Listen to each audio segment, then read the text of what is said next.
자, 마지막 이슈는요. 정청래 민주당 싫어요라고. 예, 야, 나는 공산당이 싫어요 이후에 청년들을 극우몰이 그렇게 하더니만 충격 결과가 나왔다고 합니다. 한번 들어가 보시죠.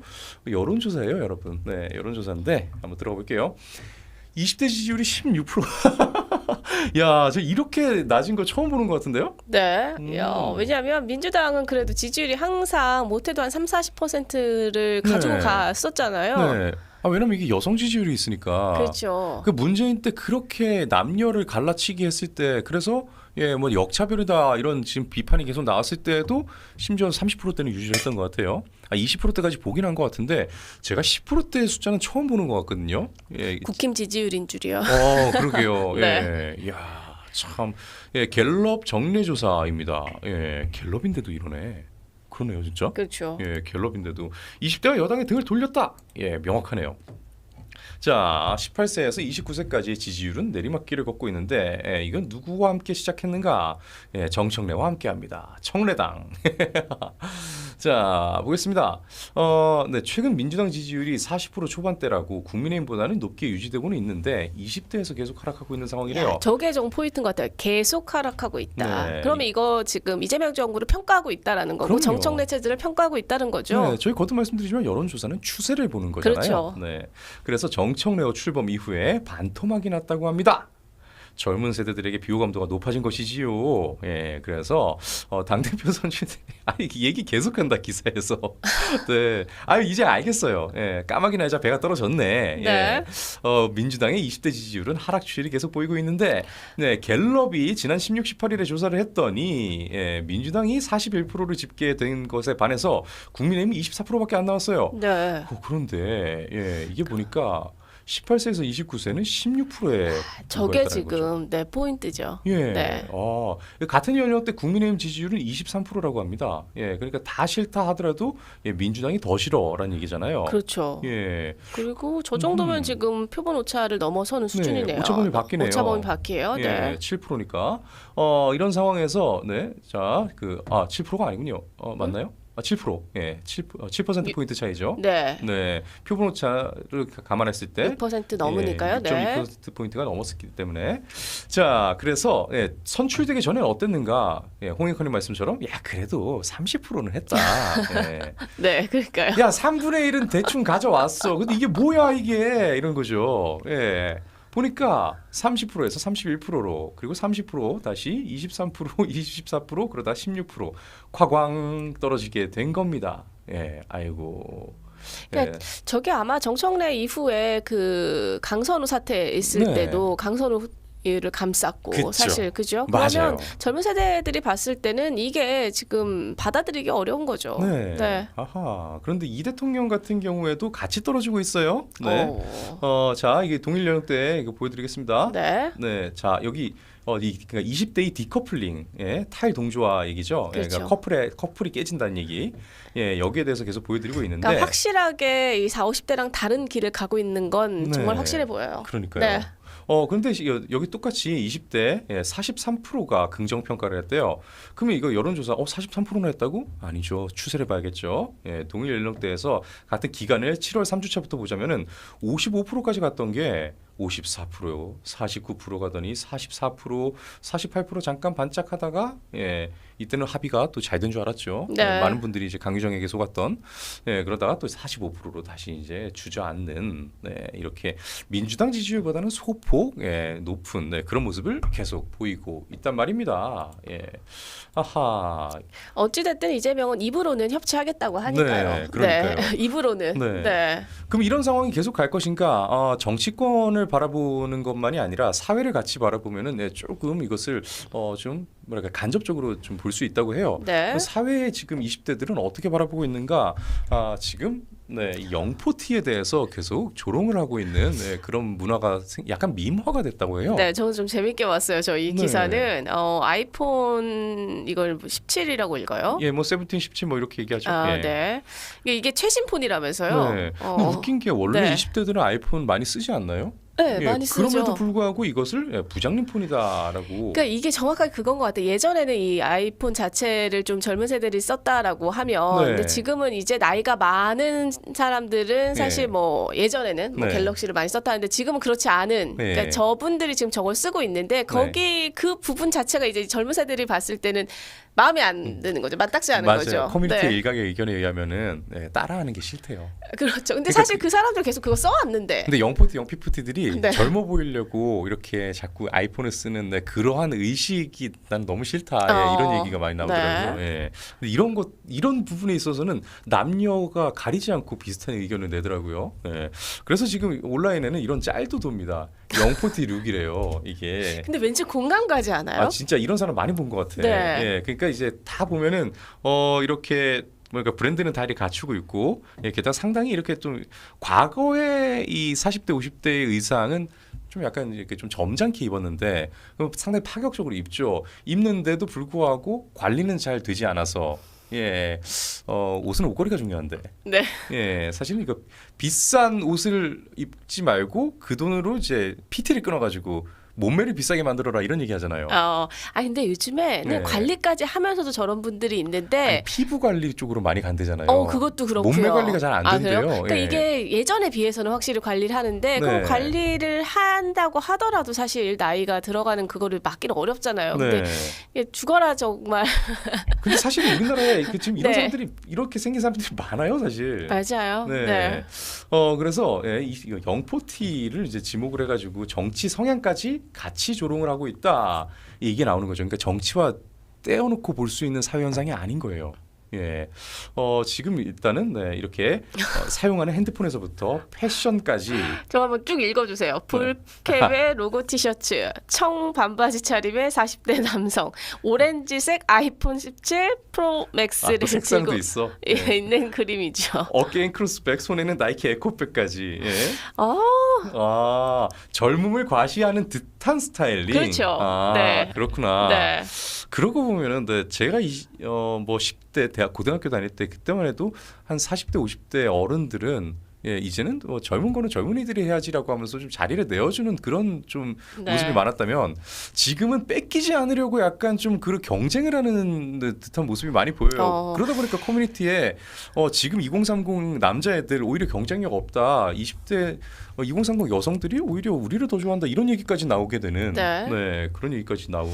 그러니까 뭐 저는 젊어 보이게 본인들 가꾸고 뭐 이런 걸 뭐라고 할 수 없는 거죠. 네. 각자의 취향이고 그런 건데 이제 그 다음에 이제 이어지는 게 자기만 추구하면 되고 뭐 이런 건데 이제 이어지는 뭐 정치적인 뭐 이런 여러 가지 것들이 이제 섞이다 보니까 꼴볼견까지 가는 부분들이 생기는 거죠. 그 약간 좀 뭐랄까요, 이 사회의 인류의 본능이라고까지는 생물학적 본능이라고까지는 안 하겠습니다. 약간 사회의 본능적인 약간 그런 게 있나 봐요. 약간 그냥 선입견. 네. 20대들도 이제 자기가 이제 사회에 나가가지고 너무나 젊잖아요. 그러면 자기 주변에 젊은 사람 그리고 아이돌들 이런 사람들을 보는데 이제 이미 주름이나 뭐 흰머리가 나기 시작한 사람들이 옷을 똑같이 입는다면 약간 반사적으로 거부감이 들긴 하나 봐요.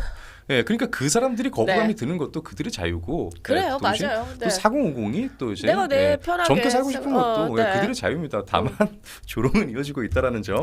그렇죠. 이거 다만 보세요. 조롱이 이어지고 있다는 점. 코리아 영포티 스타터팩이래요. 이것들을 갖추기 시작하면은 코리아 영포티가 된다는 거예요.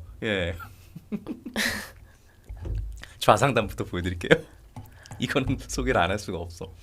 압도적 점이 매블쇼 그리고 김어준, MBC, JTBC 나는 깨어있는 사람이다. 이게 그러니까, 기본적으로 갖춰져야 돼. 그렇죠. 이거 그러니까 정말로 뭐 젊게 사는 걸 뭐라고 할 수 없어. 근데 이 자기가 이런 사람이라는 걸 상대한테 강요한다거나 뭐 이런 것들부터 이제 실제 갈등이 일어나기 시작하는 거죠. 그러니까요. 네. 참 그리고 아이폰 그리고 이거 뭐라 하지? 누에라 캡이라 하나요? 그리고 애플 이거 뭐죠 이거? 애플 이거 뭐라 그래요? 뭐 아이팟. 아이팟 그치. 네. 아이팟 안 쓰니까 이거 모르잖아 이거. 네. 그다음 노제펜. 그 노제펜은 하지만 슬램덩크는 또 봐주고 그렇죠. 열광하고. 그러니까 이런 지금 이중성이 계속해서 꼴불견이 되는 거예요. 그러니까요. 네. 닌텐도도 써야 돼. 게다가 광우병 이 매드카우 광우병이잖아요. 네. 그리고 이 스레드나 이 인스타그램 같이 젊은 층들이 많이 쓰는 20대들이 많이 쓰는 SNS에다가 쓰면서 샵 소통 해시태그를 걸고 그 대신 여자만 이렇게 그리고 보배드림이나 클리안 같은 이 사람들이 자주 이제 서식하는 그런 커뮤니티 그리고 여성 인권 남패미 남패미들이 보통 또 많다 하죠. 네. 나는 깨어있는 수인남인데 말끝마다 오빠가 개인적으로 그 오빠가 이렇게 말끝마다 붙이는 사람 어떻게 생각하세요? 저 너무 싫어해요. 그죠? 이거 네. 많이 싫다 하더라고.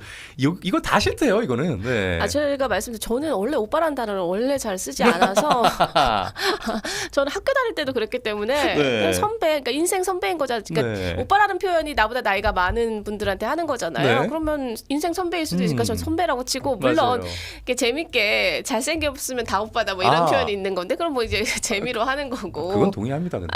네. 아니 네. 왜냐하면 오빠라는 그 용어 자체가 이게 뭐 학술적인 개념은 아니지만 그래도 감정이 들어가는 표현이긴 네, 하잖아요. 그러니까요. 그럼 잘생긴 대상이나 이렇게 호감 있는 대상을 보면 자연스럽게 나올 수밖에 없는 단어가 또 오빠기도 하고. 그럼 뭐 네. 제가 그래서 그건 그렇다 네. 제가 뭐 이렇게 표현을 하긴 하는데 예. 아까 이런 단어를 왜 그렇게 자주 그러니까 바로 물론 그거예요. 네. 주체가 중요한 겁니다. 여성이 자기가 우러나와가지고 그렇죠. 자기가 그러니까 자기가- 오빠라고 부른다 이건 문제가 안 돼요. 설령 안 우러나오는데 사회적 역할을 위해서 오빠라고 하는 그것도 자유예요. 네 본인이 근데 상대가 불러주지 않았는데 왜 자기가 내가. 오빠가 이러고 이거 왜 와 이름 참. 부르듯이 네. 뭐 우리가 왜 보통 뭐 혜진이가 뭐 네. 이런 식으로 하는 것처럼 자기 3인칭. 이름 네. 지미 이러지 차라리. 어. 아이고 참 정말 이거 왜 그냥 술집을 가라. 그래서 지금 순간 저 근데 이거 얘기하면서 우리 또 걸리는 거 아니에요? 이거 에? 비하했다고. 아. 네, 영포티 비하했다. 근데 이거는 특정인을 딱 얘기한 건 아니니까. 비하가 아니고요. 네. 이미 비하가 된 사람들을 그냥 언급한 겁니다. 언급한 거예요? 네. 이거 우리가 비하한 게 아니잖아요. 이거 네. 조롱을 받고 있다 이런 걸 전달한 거니까. 네. 오빠 싫어라고. 네. 심지어 형 하는 것도 봤어요. 저도 이제 여자 후배가 그냥 형이라고 저를 부르는 경우도 있었거든요. 특히 이제 지금 기자를 하고 있는 친구인데 그냥 형이라고 하더라고요. 그래서 왜 형이라 해? 그러니까 그냥 이게 오히려 자기는 더 편하다고 하더라고요. 저는 네. 뭐 호칭이야 뭐 각자이긴 각자 뭐 한데. 자유고 네. 또 개인 간의 호칭은 자기들끼리 알아서 하면 되는 건데 그거를 본인이 마치 주입하는 식으로 오빠가 이런 거는 하지 않기를 바랍니다. 네. 그거 좋다는 얘기 제가 어디 가서도 못 들어봤어요. 네. 그거 왜 하는 거야 그거 진짜. 디카페인님이요. 영포티 네. 비하가 아니라 현실이라고 그쵸. 말씀 주시네요. 현실입니다 이거. 현실이다. 네. 낙원님께서 뉴스 듣다 보면 우리 시청자분들의 인내심에 감탄해. 저도 그래요. 저도 가끔 이거 전달하면서 야 이쯤 되면 좀 짜증 많이 나시겠다 하는데. 네. 이제 어이없어서 웃음이 나는 경우가 참 많은 것 같습니다. 그러니까요. 네. 네. 자 그리고 한 가지 더 있죠. 사회 현상을 같이 봐야 되는데 이번엔 경제 쪽입니다. 20대들이 여기 민주당을 계속 지지할 수 없을 만한 이유가 또 여기서 또 나오는 거죠. 네. 대체 우리는 어디서 살라는 겁니까?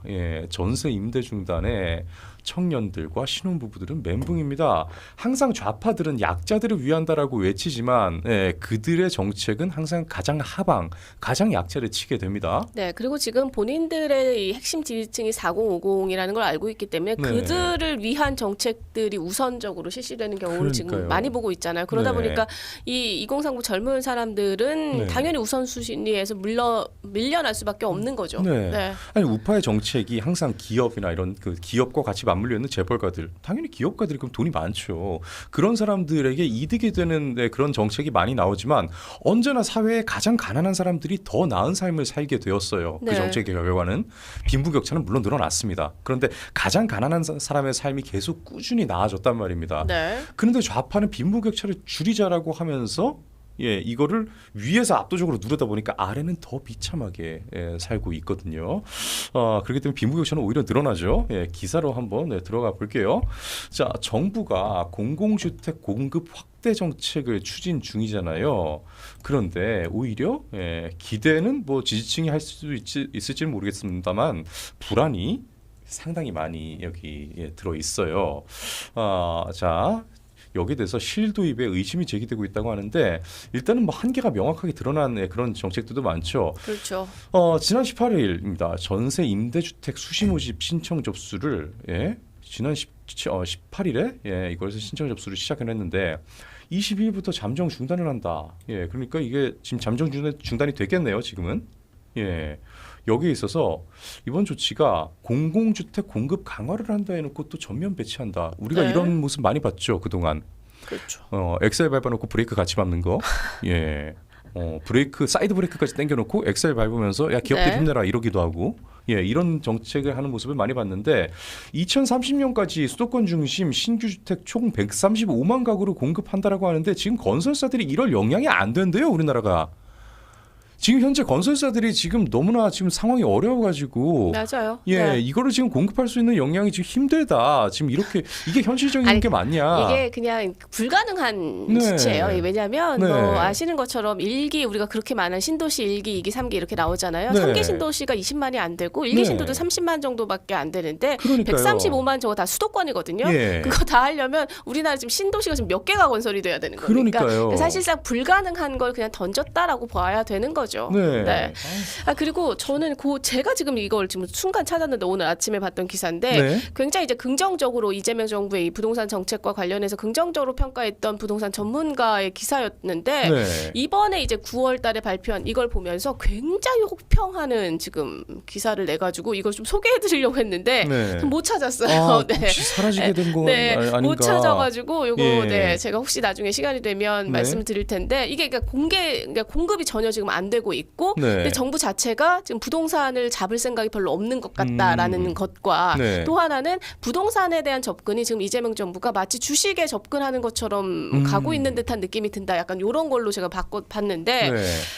그래서 3년 안에 가장 최고치의 상승률을 보일 거다라고 전망을 했던 기사였는데 맞아요. 예, 맞아요. 3년 내 최고치. 그건 이 기사에도 아마 있을 거예요. 그래요? 예. 네, 그래서 요걸 보면서 이 진짜 안 그래도 우리가 문재인 정부 때 어마어마한 상승률 때문에 그러니까요. 벼락거지 탄생하고 난리가 난 거 아닙니까? 네. 근데 지금 그러니까 사실 저도 전문가는 아니어서 전망하는 뭐 그 정도 수준이 아니지만 네. 이런 분들의 전망 보면서 와 암담하다라는 생각이 오늘 들더라고요. 그렇네요. 네. 그 해당 기사 찾으시면은 여러분 자세한 내용은 오늘 오후 6시에 홍해진 TV에서 또 계속 이어가겠습니다. 네, 제가 찾아서 여러분 홍해진 TV에서 알려드리도록 하겠습니다. 네. 그렇군요. 예, 결국 공공전세임대 수시모집 전면 중단. 이거 위에 그 이미지도 있거든요. 잠깐 한번 보여드릴게요. 네. 예, 어떤 이미지냐면은요. 여기에 이겁니다. 수시모집 신청 접수 잠정 중단 안내 갑자기 중단을 해버리게 된 거예요. 예. 이번에 그 정책 가운데서 이 젊은 세대들을 위한 정책이 잘 안 보인다는 얘기가 좀 있잖아요. 근데 그러니까요. 거기다가 더군다나 지금 저런 상황들도 벌어지고 있는 거죠. 그러니까 이 정책적인 부분을 다 타겟팅을 해가지고 본인들 지지층을 위해서만 정책을 펴는 게 아니냐 이런 의심이 계속 나올 수밖에 없는 이유입니다. 네. 자, 수시모집 재개는 언제 하느냐? 추후 별도 안내. 이거 아예 안 할 수도 있는 거예요. 그렇죠. 네, 그래서 이 전면 중단이 정책 기조와 계속 배치가 되고 있기 때문에 다들 불안감을 갖고 있는 겁니다. 이런 상황에서 청년들과 그리고 무주택자 등 기존 수혜자들이 민간 전세 시장으로 몰린다고 해보세요. 그러면은 이 민간 전세 시장의 시세가 어떻게 되겠어요? 폭등을 할 겁니다. 그렇죠. 예, 민간 전세는 공공 전세도 어려운데 민간 전세는 당연히 더 어렵겠죠. 예, 이렇게 되면서 시장에 또 불안 심리 확산될 수 있고, 야 이거 이러다가 전세가 사라지게 되면 월세로는 감당 못하는데 그 다음에 월세 가격 오른다더라. 야 그럼 안 돼. 지금 무리해서라도 집을 사야 돼. 그런데 어떡하지? 잠깐만 서울 거는 지금 6억 이상은 대출을 안 내주는데 이거는 택도 없잖아. 그럼 어떻게? 자 대출 나오는 대로 좀 더 우리가 조금씩 멀리 가보자. 그럼 기존에 아직 반영이 안 됐던 이 주변부까지 다 폭등을 하게 되는 부동산 정책은 망할 겁니다. 네, 그래서 그리고 정말 이 정부가 그렇게 부동산에 대한 관심이 있다라는 생각이 좀 잘 안 들어요. 그러니까요. 드세요? 아니 저는 애초부터 네. 그냥 주식시장 빼고는 아예 관심이 없구나. 네. 예. 그러니까 물론 차라리 관심을 안 갖는 게 우리 도움을 주는 건가 뭐 이런 생각도 들긴 하는데 그렇긴 하지 네, 사실. 문제는 우리가 겪었기 네, 때문에 맞아요. 오히려 관심을 안 갖는 게 네. 그냥 시장에 내버려 두는 게 네. 낫나 뭐 이런 생각이 들긴 하는데 그러니까요. 근데 우리가 지금 이 주택 관련된 거는 뭐 해결책을 제시하기 어렵다라고는 하지만 그래도 좀 관심을 좀 보여야 되지 않나라는 맞습니다. 생각이 들어요. 특히나 지금 이 전세나 이런 것들 젊은 세대들한테 굉장히 타격이 오잖아요. 네. 게다가 이거 사는 집이잖아요. 네. 얼마 전에 왜 한 두어 달 전에 지진이 한 번 있었거든요. 저 집에 있다가 갑자기 돌고 흔들리더라고요. 네. 저는 이게 주택인데 이거 무너지면 어디 갈 데도 없는데 물론 뭐 모든 사람 마찬가지지만 갑자기 집이 사라진다 생각하니까 이거 어떡하나 하면서 암담해지더라고요. 그런데 이게 말 그대로 집이라는 것은 기본이잖아요. 네. 내가 살 곳. 물론 대부분의 이 젊은 층들이 특히나 그렇듯이 밖에 나가 있고, 그리고 직장에서 오랜 시간을 보내고, 집에 와가지고는 정말 잠깐 누워가지고 잠만 자고 또 새벽같이 나가고, 진짜 그렇게 비싸게 대출금 갚아가면서 깔고 앉고 사는 집에 정작 별로 집안에서 보내는 시간이 없다, 이런 얘기도 나오지만 어찌됐건 간에 내 몸 안에 누릴 수 있는 곳 이거 하는데 이게 이렇게 불안하다. 더군다나 이제 아직까지 가족을 꾸리거나 아니면 사회에 어느 정도 좀 정착을 하지 못한 청년층이 이렇다고 하면은 그거 얼마나 불안하겠어요. 네. 결국은 이 모든 것들, 이런 사회 현상들까지 같이 종합을 해서 봤을 때 단순히 지금 정청래가 이렇게 뭐 폭언이나 망언이나 이런 것들 때문에 이렇게 지지율이 낮아진다, 이렇게만 보긴 힘들다. 그리고 여론조사는 추세를 봐야 되는 만큼 향후에 민주당에 대한 이 지지율도 계속 우하향을 그리게 될 가능성이 높다. 이렇게 좀 정리가 될 것 같습니다.